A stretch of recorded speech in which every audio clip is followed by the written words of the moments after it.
বিসমিল্লাহির রহমানির রহিম। সকল প্রশংসা মহান আল্লাহ তাআলার। আমি অ্যাডভোকেট জে ইসরাফিল সিদ্দিক।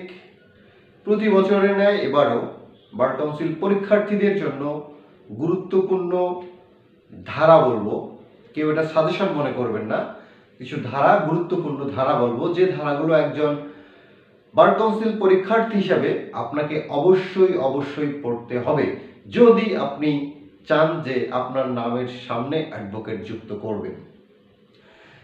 আবার আরেকটা বিষয় বলে রাখি, কেউ আমি যে ধারাগুলো দেব শুধু সেই ধারাগুলো পড়েই পরীক্ষায় অংশগ্রহণ করতে যাবেন না, এর বাইরে আপনারা পড়বেন।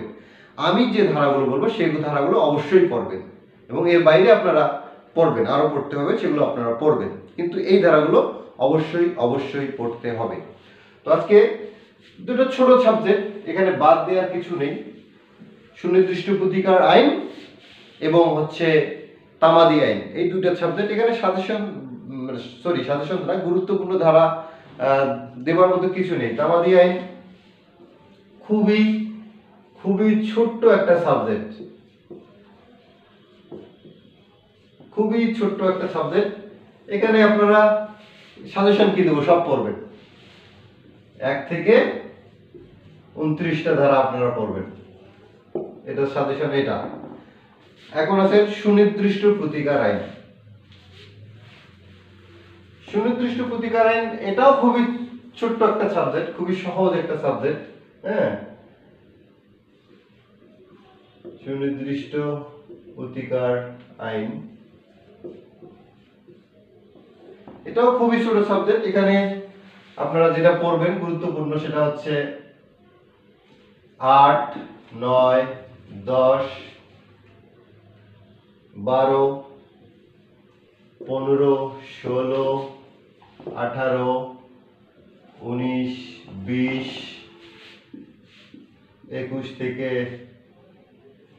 28, 31 থেকে 34, 35 থেকে 38, 39 থেকে 41,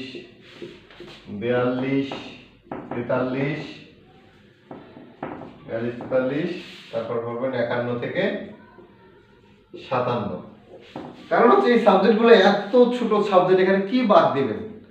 আর এই ছোট সাবজেক্টগুলো সবগুলো পড়ে আপনারা ভালো একটা মার্ক ক্যারি করতে পারবেন।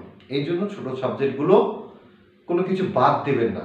আপনাদের টার্গেট থাকবে ছোট সাবজেক্টগুলো যেহেতু ছোট, এখান থেকে আমি একটা ভালো মার্ক ক্যারি করব। এই জন্য তামাদি আইন এবং সুনির্দিষ্ট প্রতিকার আইন, হ্যাঁ, এখানে ইম্পর্টেন্ট বেছে না পড়ে মোটামুটি সব পড়বেন এবং এখান থেকে ভালো একটা মার্ক আপনারা ক্যারি করবেন, যা অন্যান্য সাবজেক্টে আপনারা কভার দিতে পারবেন। তো আপনাদের জন্য শুভকামনা, আপনারা সফল হন, নামের সামনে অ্যাডভোকেট যুক্ত করেন।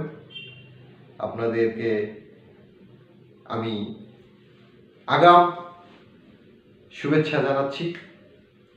দেখা হবে বিজয়। আল্লাহ হাফেজ।